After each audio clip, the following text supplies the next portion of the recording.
up, guys? It is Aniki here with more My Hero Academia greatness to discuss with you today. Last week I didn't do a deconstruction due to the live stream. I might in the future still do some of these, even if I have a live stream planned, just in case you guys want, like, the shorter video and the longer one down the road. Let me know if that's something that you would prefer, if you're fine with just like those 2 hour live streams where we cut into a bunch of different aspects of the chapter anyway, because I know that some of you guys might consider that too much of a time commitment. Just let me know. But anyway, I'm just gonna get right into this. I like prefer to I like to just dive right into what we're talking about, and so we get a bit more context on Twice's quirk. Uh, the speed of creation being relative to the knowledge of the user, as well as the fact that his clones are limited into the knowledge that are not necessarily limited by the knowledge that he has, but the knowledge that his clones have of the target's cloned knowledge. That's really complicated. Let's just say if a clone of his hasn't talked to someone he's going to clone, then a more recent interaction between him and that person will not be stored within that clone's information because, as far as he knows, those clones or that person would not have the information necessary to know that. Or rather, because he's copying them before they knew that, they won't have that information stored because it particularly pertains to their dynamic. So part of me wonders how much of their initial memories that clones always get to have, if they only have the pieces that they've shared with Twice, or and if that's the case, does Twice know the most about each of the League members individually, which would also lead into why he's so close to them and so attached to them, whereas most of them are more detached. Uh, it seems like that might have to have been the case for him to be able to properly create clones. That means that Twice might actually be, not only due to quirk, but due to information, the most valuable member of the league. That's something that we can potentially look forward to finding out more about, depending on whether or not that is a necessary ramification for the clones to have memories. But it seems like they still manage to have their own combat abilities. So I would think that he does not necessarily need to have everything about you in order to make an adequate clone, just in order for you to know the most recent details of life or necessarily pertaining to him. That being said, as soon as the clone, starts being made, he gives a speech to them. He's like, "Hey, you guys are all dead." There's like a little bit of humor here, which I like the way that humor is usually handled in My Hero, especially in these kinds of situations where you can kind of laugh at the way they're kind of bantering between each other. Where Shigaraki's kind of like, "Hey, don't make your leader and assume he's gonna die. Don't do that. Just don't." And whereas Dobby's kind of like, I'm not gonna sit here and talk about how I'm a clone, but he does know now that he is one, so that does probably at some level make him go, all right, whatever. Like, I'm temporary regardless. In the same way that, like, but the recency is important because you notice that the compressed clone does have the robot hand with the missing hand. I think that's important, like, detail work. So Twice's knowledge, recency knowledge, but also then like the interactive knowledge does come into play with whether or not, like, what his clones know, how they look, how they can behave, etc. Which also might be part of why he did not create a Toga clone, because his current most vivid image of Toga is the damaged version of her. So he's not going to make a replica of somebody who literally is no longer in the condition to fight. Uh, he's going in on the Detonator CEO's hairline once more. Uh, Anybody who grew up in the hood like knows that if your lining is messed up, people are coming for your neck. That's just how it goes. The fact that Twice is on it, that means he's a real one. He's just letting them know, like, hey, you got to fix that. Be like, shave it, trim it, get some Rogaine, do something. But what you got right now ain't working, and that's fine. Like, hey, just like, and Twice is the perfect character to do some stuff like this because there needs to be levity for some people when you have arcs like this. Some people really need that humor. That's why when you look at series like One Piece, there is just a ton of gags, even in situations where you would think that the mangaka would just stick to being a bit more serious. But there's usually, like, some people really need that levity and to not get too wrapped up. And even Horikoshi himself needs to have like those moments of rest, but he won't have characters break their like personalities to get that, which is kind of an issue he ran into in the overhaul arc, where he said it was bumming him out, but he couldn't find a way for himself to really weave as much comedy into that arc because of the severity of the situation, and none of the heroes would have found it appropriate to make jokes like this. Whereas Twice is legitimately kind of nuts, so he's gonna like try to be funny. He's gonna try to like take shots at people, and he's gonna go in as hard as possible just because he's angry or upset with this guy. Now we start to finally get to see what the Redestro's meta liberation or meta ability is, And at first glance, you just see him like make a quick arm and one shot one or twice his clones, and he's like, "Hey, yo, you're fragile, you're weak. Like, I'm not interested in what you got going on here." And he basically admits that Giron, while yes was a tool to get the League of Villains here, they never had any intent of killing him, which I think is a nice touch. But you also have the fact that at the end of the day, they did still capture Giron, they did still torture Giron, they did cut off his fingers, scatter them across the city, and make a gang sign with it. They did do many things to Giron. They did hurt Giron in a lot of ways, and I think it's important to understand that even if they didn't plan to kill him for real, I don't think there's a way that like a man like Giron wouldn't still, on some level, want revenge or advocate for it. Um, but that does kind of show you that Redestro is not all bad. Like he was on a specific mission, and one of the things that I thought was interesting is that when everybody started to try to fight him, the Twice clones instantly understood that they needed to wait. Like all of them kind of freaked out, and we get a shot of you know Redestro arm up, looking just swole, like just a massive arm.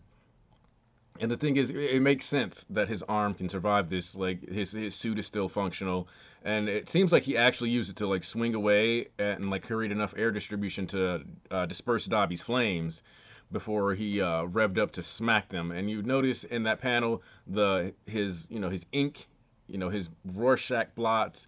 It's spread all the way up his arm, his palm, his fingertips. Fully covered in blackness. Basically, he's got his armament hockey unlocked. He's ready to go, and when he swings, he actually smacks almost every single. He smokes like every Twice clone, the Dobby clone, the compressed clone, and it seems like he even managed to. He might have landed a blow on Shigaraki, and he smacked some of the Anthropomorph or the puppets, some of them even flying out of the window. And one of the things that I thought was really cool about this is that it showed you that one, he's not like anyone to like play with, but two, like that whole developing tech thing, that wasn't just so that you could like have an excuse to go, oh well, he gave these bad guys and introduce Slide and Go and show us that some of the heroes were involved with the Meta Liberation Army. It also meant that they were going to have their own personal weapons, including himself, and his suit is a part of that. I think that's part of what ends up happening, helping him to survive some of the things that happen later in this chapter, where he swings through everyone and he does the typical I smacked everyone thing. These guys suck. But one of the cool things that I thought about that is that the Twice clone, with its legs ripped off, goes and is crawling towards Giron, and with its dying breaths makes it a point to generate another Twice clone, because it wasn't going to let Giron be in danger for nothing, and that was the only way to guarantee that Giron could possibly be saved, is if another Twice was around. And so he stays focused on that, and I think that's kind of cool, like this weird, like self-sacrificing shonen protagonist like demeanor that Twice has been emanating throughout this entire arc, and his like just all around focus on saving his friends, keeping them alive, keeping what's precious to him, especially since by that point I'm sure he realized he was a clone, which is in of itself an issue that the Twice clones still don't fully register that they're clones. And I expect that to not really go away, so he's still going to have to be careful in the future of generating clones. But I think with as long as he has like League of Villains members around, or he makes it a point to create clones with mask on and he keeps his off or something like that, it will help for him to be able to tell them, hey, I'm the real one, that's why I don't wear a mask. And I think that's going to be the way that Twice handles that problem going forward. You wear a mask, you don't, that's I cloned you, that's how you can tell, that's the big secret, and like that'll be the code he sets within his own mind probably, so that Twice clones always know that they're clones. I'm not saying that he'll actually for sure be able to do that, or that it will consistently work, and that maybe not one of his clones would decide, well, I still want to live like the original, so I'll take my mask off. But I do think it might be a good system for him going forward and a way for him to get around it.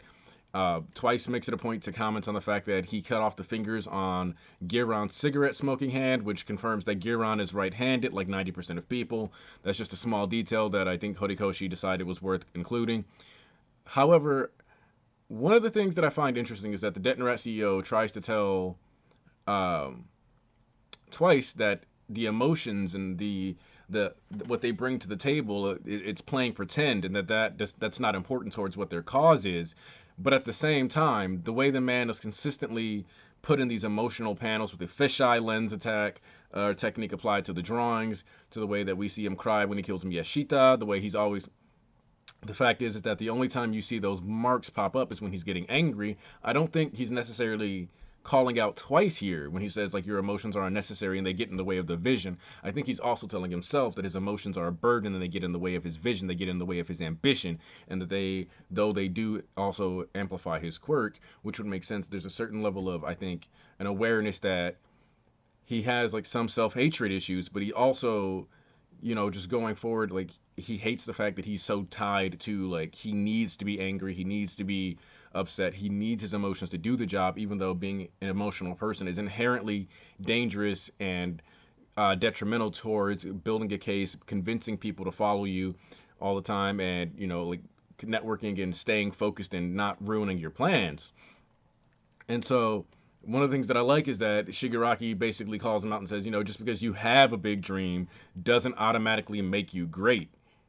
And I think that's important because a lot of people think that just because they want to shoot for the top, people who decide that just because they, oh, I'm going to school to be a lawyer, I'm going to school for this, or I, play like 6 hours of basketball a day, so obviously I'm like super, like the GOAT. Like, yeah, you have ambition, but even having ambition doesn't mean you're actually worthy of said goals or you will ever actually achieve them.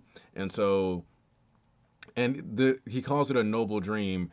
And the thing that I find fascinating is that Redestro, again, you can tell that his emotions kind of fuel his power a bit because he's constantly, like, when you see the mark, very blatantly angry and upset, but also there's a certain curiosity that you see in his face and excitement when he tells Shigaraki that this is a perfect chance to measure him, because now he knows this is a clone, so he can fight him, figure out and learn something about how Shigaraki fights, and technically be in the lead in the information war, because part of fighting is knowledge. Knowledge is power. The person who has the most answers to the most questions, whether those questions be how your opponent fights, what their abilities are, 2 plus 2, that is a power, a strength that is necessary to move forward and advance in life. So knowledge being power here is very important, just like if you watch JoJo's Bizarre Adventures or you read it, knowing what your enemy's stand can do, it can be the difference between losing to a stand that simply controls magnetism by making you magnetic and winning and creating a strategy around that so that you can use the magnetism against your opponent because you understand the way your poles are set up or whatever the situation may be. Now, we get a bit of a history lesson here, which I thought was actually a really nice bit of world building.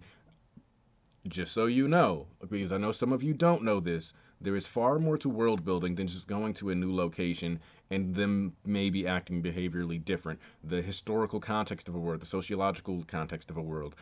When you find out that there's hate groups dedicated to specifically mutants, that's world building. When you find out there's different companies that are actually specializing in different types of clothing, that's world building. When you find out that, the hero system that originated in like the US, not Japan, that's world building. So when we're getting this discussion on how the quote mother of quirks and what happened with her, where she had a child, and that child, she just wanted him to be able to live and was murdered for that. And she said, this child of mine, it is just simply a quirk of his, and let the world be a place where my child can live freely. And that anti-meta mobs were just a very common thing. Quirk was the new term to make it more palatable to people. Meta ability was what it was always called, though, because that's kind of what they are. They are, like, in essence, superpowers. Some of these powers are not so super, like the guy that Deku meets in the first episode or first chapter with the, pointy stars on his head, or the kid with the finger that, can, I guess, have multiple joints and stretch, or kid with hair and face that laughed at Deku. But knowing that the mother of quirks, as it's explained, was murdered by, even though she technically would not have had a quirk herself, though the one thing that I think is interesting is that mother of quirks means that I don't think this refers to the mother of the first child, because that happened in Ching Ching City, and that baby was directly stated to have a glowing features. So there's a chance that with Redestro being like obviously like it seems to be like 40s or 50s, the original Destro could have been about 30, 40 when he finally got caught up. So their mother could have had more than one child, and the glowing baby thing, so that could still put us at about like 100 years of history, depending on, and not all one for all users would have lived a long life. I think that's very obvious. This is just really hard to kind of scale the timeline on. I'm hoping that Horikoshi fleshes this out more, or at the very least that Destro's mom might have been one of the first people in Japan to have a child with a quirk, and that she's known as the mother of quirks because that's just the term that like altered the way society viewed them, and led to a better society where anti-meta armies weren't as common. But to that same token, regardless of that, this does kind of have and ring true with some parallels. And this is not to offend people. It does kind of remind me of the Catholic Church a little, where his obsession with the mother is kind of reminiscent to the obsession people have with Mary in the Catholic Church, whereas in the Protestant Church, that idea has been divorced. People don't necessarily focus on Mary at all. She's considered to be just a person, whereas there's a certain elevated status within the Catholic Church where you can pray to Mary even, and that's just one of the differences and nuances is within the two. There's way more than two, but when you talk Protestant Catholic, just that dichotomy, Mother Mary is one of the things that led to the schism in the church. That's one of them. And so in that sense, in Redestro's mind, he's borderline looking at his father as a god, or the savior, and the mother as Mary. And when you look at some of the earlier artwork in the arc, where you have Chitose when she was over Toga's body, the fact that this arc starts with them taking on basically a KKK sect, where they discuss the value of religion. They talk about how Hanabata is basically a preacher to a church or a cult, and the fact that he's consistently referred to as the Chrome Dome cult leader by twice. You get all these parallels with heavy religious subtext to them. This is further substantiated and supported by the fact that Geten does mean apocrypha. Now, the thing that I think makes that especially important is that Redestro has consistently just talked about how people should be able to use their meta abilities. Apocrypha has specifically talked about those who have the strongest training and best power being number one in ruling the world, or essentially, and that the quirk society should be ruled by people who are strong. Now, his name being Apocrypha could be an indication that his specific beliefs are not necessarily canonical to that ambition that the Meta Liberation Army has as their end game goal. But also the fact that he is within the Meta Liberation Army could also be a reference to the Catholic Church, due to the fact that there are books such as the Book of Maccabees that you can find within what is considered a Catholic Bible, but you would not find the Book of Maccabees within an NIV Bible. The New International Version, or even some of the King James versions, do not have these books. There's actually a different book count between what is considered a Catholic Bible and what a Baptist or a Lutheran church would have. So there's also the bonus teachings. One of the differences is that books within the Catholic Church allowed for the selling of indulgences and brought that out, and those books are the ones that are considered apocrypha or non-canon to Protestant churches. So Horikoshi's showing us that he actually knows some things about, to a certain degree, with these parallels about Catholicism and Christianity as a whole, and which is actually a bit of a surprise, because a lot of times when you see Christian symbolism within manga or anime, it's mostly due to the fact that it's very symmetrical and it's artistically pleasing, but it doesn't necessarily have a strong interpretation of the actual teachings that go into Christianity and the beliefs that are held by the church, whether it be the Catholic Church, or Protestants, etc. And so you get to a point where, as we're discussing the mother of quirks, Redestro says, I'm doing this because this is what is right. Metas need to be free. The laws themselves did nothing but put us more into a box and oppress us. Furthermore, I have the history, the burden of my lineage to carry this out. My motivation stems from the fact that I have generations of people who have been fighting for this, who have come before me.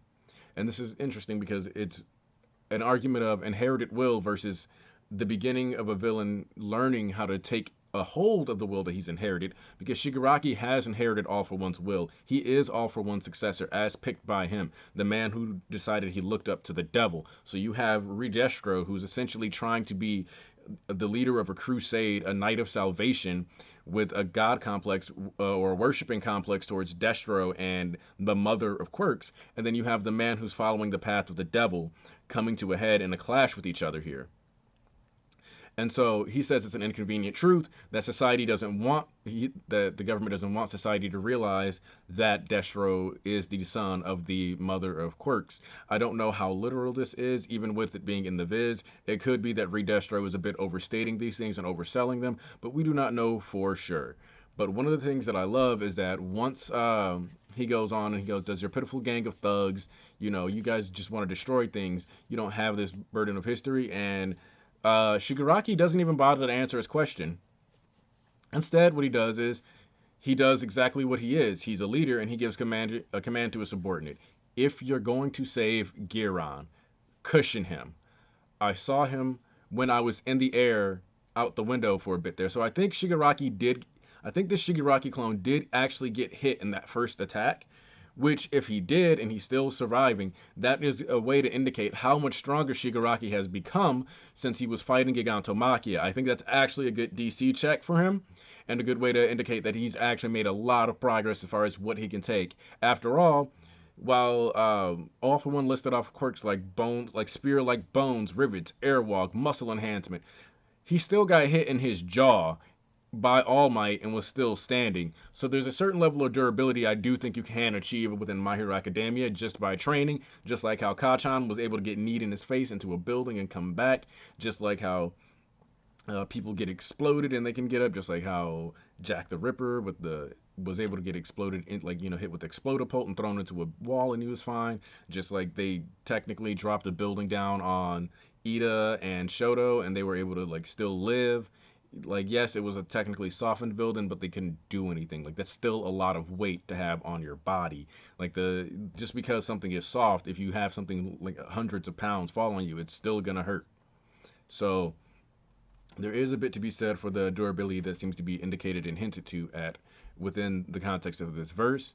One of the things that I really like though is that Shigaraki's clone, because he knew he was a clone, was like, all right, yeah, he's definitely gonna do it. And what he meant is that you go to the next page and you see Shigaraki walk up to the building and all it says is tap. And the entire symbol of the League of Villains, I mean, not the League of Villains, the Meta Liberation Army, the tower shaped like the L comes crumbling down. And I think that's especially fitting because one of the things that Shigaraki plans to do is kill All Might. He has stated he wants to kill All Might, the symbol of peace. Yes, All Might has already retired, but that doesn't change the fact that he is known as the symbol of peace. What this does set up is that even if Shigaraki does not kill the Meta Liberation Army, he has destroyed their base. He has destroyed the symbol of the Meta Liberation Army. If Gigantomachia shows up and they manage to escape, it doesn't matter.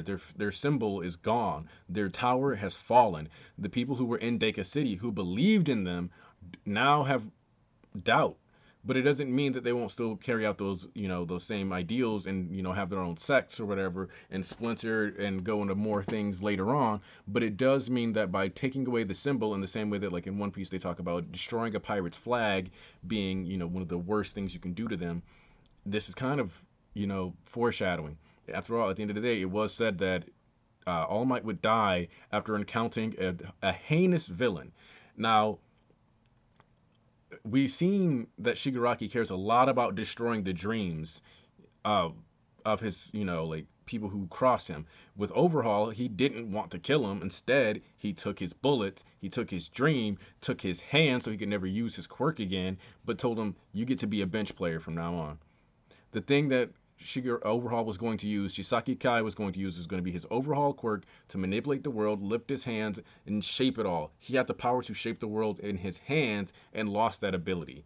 The symbolism behind losing his arms and hands so that he could no longer shape the world as he saw fit, so he could no longer use the drugs that he created to shape the future as he saw fit, was what Shigaraki wanted instead, the psychological damage. Taking away Deka City from Reed Destro is more or less a way to crumble his dreams, even if he doesn't kill Reed Destro. And when Gigantomachia gets here, I could see Reed Destro leaving. He's not a complete idiot.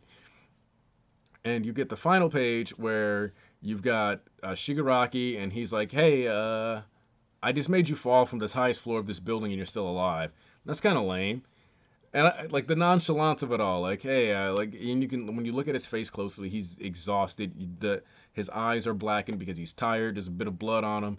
Um, One of the things that I was thinking about before this chapter was is that what if he had lost the father hand forever? But we see now that he's actually got it in his left hand and he's, still got father on hand. I was kind of hoping that what would end up happening is that he would lose that particular hand and he would replace it with redestros, and throughout time every hand on his outfit would be the hand of someone we've seen him kill on panel. Like, these are people that we've seen Shigaraki murder, these are hands we've seen him collect. This is what he's doing now, this is part of his like symbol as a villain, and people would be able to identify some of the hands that they would see on his outfit as, oh, that's the hand of All Might, that's the hand of Redestro, that's the hand of, X, Y, and Z. That doesn't mean that Shigaraki can't go forward and do that in the story. This is just something that I think would be a really nice touch. Redestro is like obviously still angry, and that's the other thing that I want to mention is that when you saw him yelling at the League of Villains, there's a point where his eyes are completely white and the ink blots are spreading and he's just completely enraged.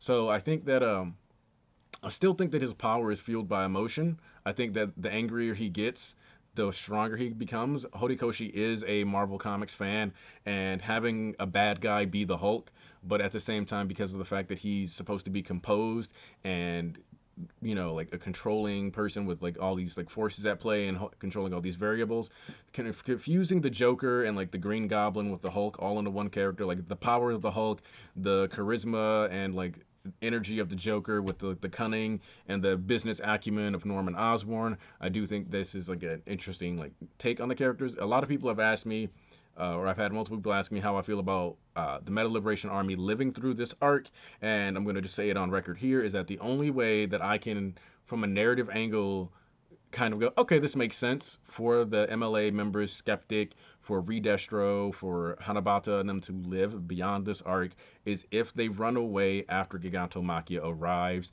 and the fodder and the League take him on, and because of something that Redestro said in this chapter, where a long-term mission is what matters, I could see them essentially pitching the idea to their followers of, protect us, we will gather more, you are fighting for the liberation of society in the future, though you may die here today, your corpses that we will walk through, the blood that you spill, the pain that you shed, the bones that you break, the lives that you lose, shall not be wasted. We shall regroup. We shall make these villains suffer and punish them even more going forward into the future. And that's what we will be doing for you. But please, right now, go fight that giant thing and die for us so we can get away. That is the main and best way to execute keeping the MLA alive, because I recently did a Twitter thread and I even said I expect us to get more villain arcs. I'm counting on us getting, if they're going to be shorter, at least 4 more villain arcs. If we're getting more 20 chapter arcs, because I'm expecting this to go to at least 20 chapters. At least 20 chapters spans like a volume and a half, maybe 2 volumes. Like, it'll be the wrap up of the joint training arc has about 4 chapters of this in it. So we would have, the Meta Liberation Army, like versus Meta Liberation Army. We're about to hit 16 chapters. So, well, we're going to hit like 15. Let's see. 231 was essentially the 14th chapter of this. This is the 15th chapter. So next week will be the 16th, 17th, 18th. Yeah, so expecting like another 4 chapters. That gives us at least like a whole volume that will just be My Villain Academia. I'm expecting an insane cover out of Horikoshi, because he loves to go hard in the paint for that. I have You Say Run playing in my ear right now, so I'm getting extra excited. I think that that's like the direction that the story kind of has to take, or the League of Villains has to kill basically everyone in Deka, and that will be the big event. Like, they're like, Kamino was scary, Kyushu was terrifying, Deka doesn't exist anymore. We thought that the League of Villains needed Nomu. We thought they needed High End to destroy a city, and no, they don't. They have twice. They have Shigaraki. They have Dabi, who was burning down city blocks by himself.